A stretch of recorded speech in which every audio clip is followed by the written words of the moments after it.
This is Darshana Gauchan with your daily update for February 26, 2026.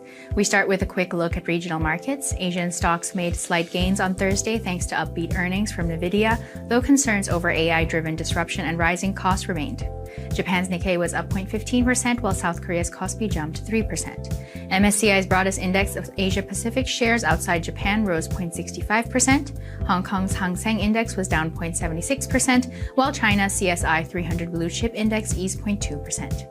Zooming in on Cambodia's market, the Cambodia Securities Exchange Index was down 0.27 points or 0.06% to 425.56. Total trade volume was up with 112,308 shares changing hands at a total value of 704.8 million real, or close to $177,000. On the main board, 2 stocks were up, led by Grand Twins International, while 3 stocks were down, with the Sihanoukville Autonomous Port as the biggest loser of the day. Over on the growth board, DBD Engineering and JS Land were down, while Picasso City Garden was up. Shifting to the exchange rate, the Khmer Rial strengthened to 4,011 Rial per US dollar, while the US dollar index hovered around 97.72.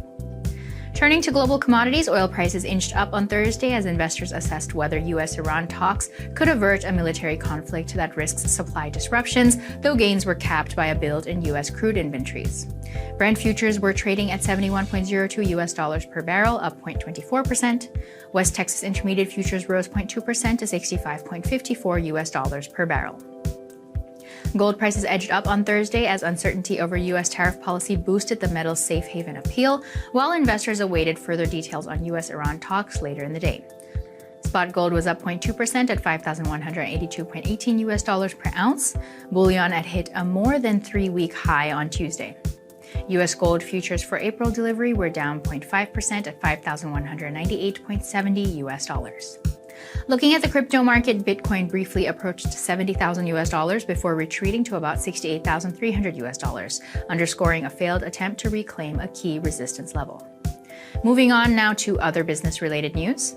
His Excellency Dr. Ieng Sopalet, Minister of Environment, officially launched the $9 million Scale Plus project titled Building Climate Resilience of Communities in Cambodia's Protected Landscapes Through Biodiversity-Friendly Crop Livestock Systems on February 25th.